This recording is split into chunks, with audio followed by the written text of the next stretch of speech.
So the RBA is bust. Let's have a look. Hello everyone, Florian here, and welcome to another episode of HeiseSays. Grab your stein of coffee. Let's have a look at this article about the Reserve Bank of Australia apparently being broke. Oh well, I'm sure they can update their Excel entries and just magic money out of thin air. It'll be right, mate. She'll be good. Let's have a look.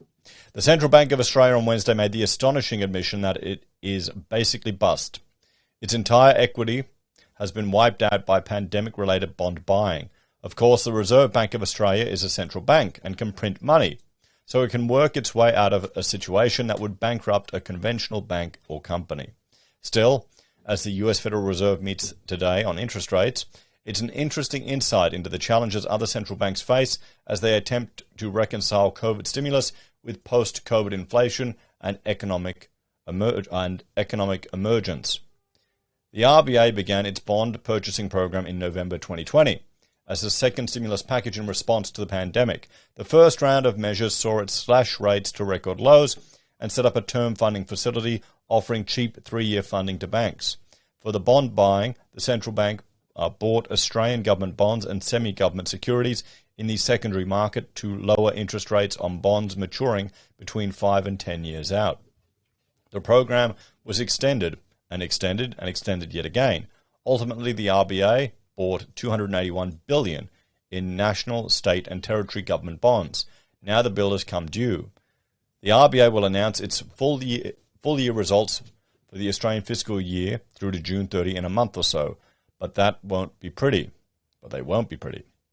The central bank has had to mark the value of its holdings to market, resulting in a $44.9 billion valuation loss, offset by $8.2 billion in underlying earnings from the central bank's holdings, and it is posting a net loss of $36.7 billion. That has exhausted the bank's $15.4 billion reserve fund and $8.4 billion in other reserves, and then some.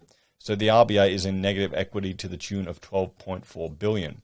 If any commercial entity had negative equity, assets would be insufficient to meet liabilities, and therefore the company would not be a going concern, RBA Deputy Governor Michelle Bullock explains in outlining the central bank situation. But central banks are not like commercial entities. The RBA has a government guarantee against this liability, meaning there are no going concern issues with the central bank in a country like Australia, she says by way of reassurance. And of course the central bank can simply print more money. There you go. The bank can continue to meet its obligations as they become due, and so is not insolvent. The negative equity position will therefore not affect the ability of the Reserve Bank to do its job. The license to print money to get out of this kind of problem is never, however, going to be good news for your currency. And indeed, the Aussie dollar has lost 13.6% of its value against the US dollar since early April. Looking back 18 months, and the decline in what some Aussies jokingly call the Pacific peso is 19.5%. It's a far cry when $1 US. It's a far cry with $1 US now buying $1.50 from 2013, when the Aussie dollar briefly rose above parity to become stronger than its US counterpart. However, the Australian government was forced to inject cash into the central bank in 2013 because it had suffered losses on its foreign currency reserves. The RBA notes it's not requesting any cash injection now. With interest rates rising in Australia, the RBA is in the unenviable position of having to pay out higher interest on its liabilities than it's able to earn on the bonds and other assets it's been buying. In other words, underlying earnings are negative, Bullock said. It is difficult to be precise about how long this situation will last or how big these negative earnings will be. On the plus side, having marked to market at June 30, the central bank finds that its bond holdings are now valued below their face value at maturity. As a result, it should be making capital gains as the bonds come due. The RBA is now going to run its bond portfolio back down. The RBA slashed rates to a record low of 0.1% in November 2020. The Aussie Central Bank has now hiked 3 times, bringing the current interest rate to 2.35% as of September 6th meeting. It is next due to meet on rates on October 4th. At the end of the June quarter, the RBA held $356 billion in Australian government bonds and also another $188 billion in assets connected to the term funding facility across the entire government. The entity that issues the Aussie government's debt, the Australian Office for Financial Management, will be reporting a significant gain on the liability it has issued, equivalent to the losses that the RBA has had to write down. The RBA notes that other central banks would be in a similar position but use different accounting methods. The Bank of England and the Reserve Bank of New South Wales both have an indemnity from the government on any losses, so their governments would essentially bail them out, something the RBA stresses it is not asking the Australian government to do. However, the RBA typically contributes its profits to the government coffers as a dividend. The government likely should expect a haul in its budget when that dividend contribution used to be. For the next few years, Bullock said, the last bond matures in 2033. Similarly, the Swiss National Bank reported its first half-year loss of 95.2 billion Swiss francs, its largest since the central bank was set up in 1907.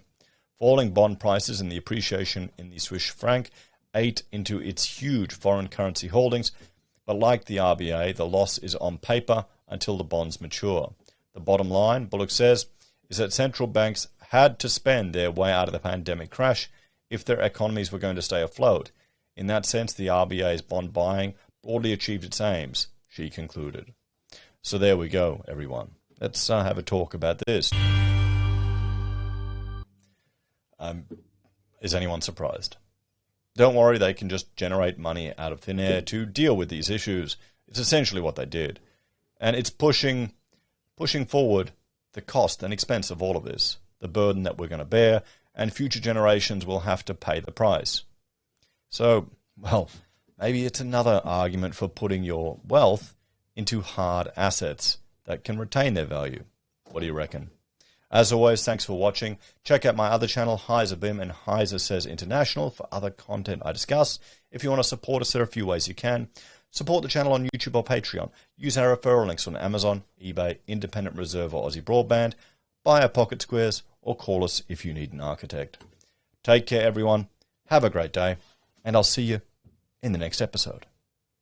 I think I will. Yeah, definitely. As long as the RBA keeps going. It'll all be good, mate. Don't worry. Don't worry. It'll be fine. They can just print more money. What's a few $1 billion between friends? What's government with nearly $1 trillion in debt? Don't worry. Best not to think about it, eh? Yeah, that's it. Take care, guys, and I'll see you next time.